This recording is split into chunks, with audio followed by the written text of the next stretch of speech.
இப்போ நம்ம செய்யக்கூடிய தவம் என்னன்னா கண்ணில் துலங்கக்கூடிய இந்த ஒளியை பெருக்கிறது தான். இப்போ இந்த விளக்கு பெருசாகணும் என்ன பண்ணணும்? நிறைய திரியை தூண்டி விட்டு என்ன திரியை தூண்டி விட்டா போகிறோம். திரிக்கு கொஞ்சமாக இருக்குது, அதை கொஞ்சம் தூண்டி விட்டிங்கன்னா பெருசாக எரியும், அவ்வளோதானே. இங்கே துலங்கக்கூடிய இந்த ஒளியை தூண்டி விடுங்க.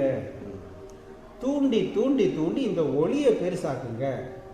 இந்த ஒளி பெருசாகும் போது என்ன செய்யும்? வெளியிலேயே வரும்.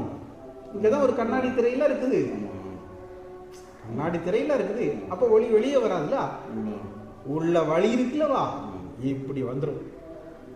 இங்கே தூண்டக்கூடிய இந்த ஒளி, இந்த பிரகாசம், இந்த ஒளியினுடைய ஜுவாலை இது வழியாக இங்கே வந்து சேரும்.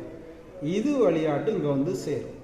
இந்த ஜுவாலையும் இந்த ஜுவாலையும், வலது கண் சூரியன் இடது கண் சந்திரன், இந்த ரெண்டு கலைகளும் ஒளி கலைகளும் இங்கே வந்து என்னைக்கு சேருதோ இதுதான் நம்முடைய உயிர் ஸ்தானம், ஆத்மஸ்தானம், ஞானம்.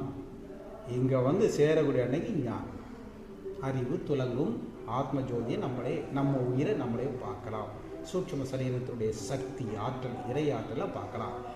இதை என்னைக்கு நம்ம பார்க்குறோமோ அதுக்கு பிறகு நீங்கள் பார்க்குற இடமெல்லாம் ஜோதி தான், இறைவன் தான். இதை பார்த்தா தான் எங்கேயும் இறைவனை பார்க்கலாம். இது பார்க்காத வரைக்கும், இது மறைப்புகிற வரைக்கும் உங்களுக்கு ஒன்றும் தெரியும். இது இங்கே வரும்போது இந்த மறைப்பு விலகிடும். இந்த மறைப்பு விலகியாச்சுன்னா இந்த ஒளி டைரக்டாக பார்த்துடலாமா? எல்லா இடத்துலையும் அதே இறைவனை பார்க்கலாம். இந்த மறைப்பு இருக்கிற வரைக்கும் நம்ம எங்கேயுமே பார்த்தா தெரியாது. இந்த ஒளி ரெண்டும் இங்கே வந்து சேரும்போது இந்த மறைப்பு விலகும். இந்த மறைப்பு விலகியாச்சுன்னா எங்கேயும் இறைவனை பார்க்கலாம்.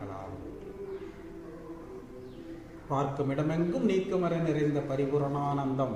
எப்போ இது ஓப்பன் ஆனா, இந்த ரெண்டு கலைகளும் ஓப்பன் ஆனா, இந்த ரெண்டு கலைகளும் இங்கே வந்து சேர்ந்தா, சூரிய கலையும் சந்திர கலையும் அக்னி கலையில் வந்து ஆத்ம ஜோதியோட ஐக்கியமாகும் போது மூச்சுடரும் ஒன்றாய் முடிந்ததோர் ஜோதி பாதம் அச்சுதனும் அயனும் காண ஆனந்தமா பாதம் மெய்ச்சுடர் உதயமாக விளக்கொளி உண்மை செய்வாம்.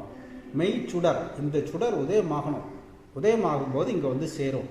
இங்கே வந்து ஆத்ம ஜோதி பிரகாசிக்கும் போது தான் இறை காட்சி அனுபவம். இவ்வளவுதான் ஞானம்.